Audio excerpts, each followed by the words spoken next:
নাহিন অ্যালুমিনিয়ামের এখানে যে টেকনিক্যাল চার্টটা, এটাকে যদি আমি এইভাবে একটু কাউন্ট করি, পজিটিভলি দেখতেছি আর কি আমি।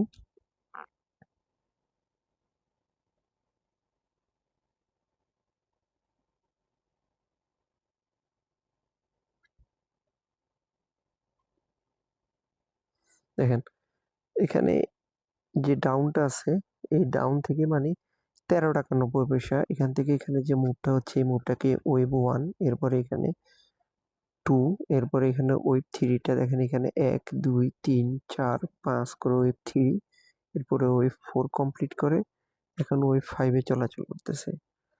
তো আমি যদি নাহিন ক্যাপের ওয়েভ 5 এর প্রাথমিক টার্গেটটা ড্র করি তাহলে দেখতে পাবেন 0 থেকে এখানে আমি,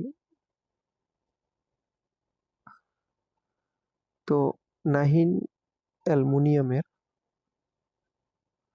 এখানে আমরা হয়তো সর্বোচ্চ 48 টাকা 90 পয়সা, 48 টাকা, হয়তো 45 টাকা থেকে এটা ব্যাক করতে পারে। তো সর্বোচ্চ নাহিন অ্যালুমিনিয়ামের এখানে ওয়েভ 5 এর মুভটাকে আমি 48 টাকা 90 পয়সা পর্যন্ত দেখতে পাচ্ছি।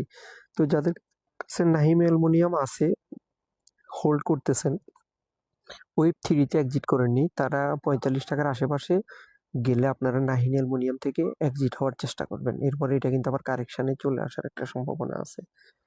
তো সম্মানিত বিনিয়োগকারী, আজকে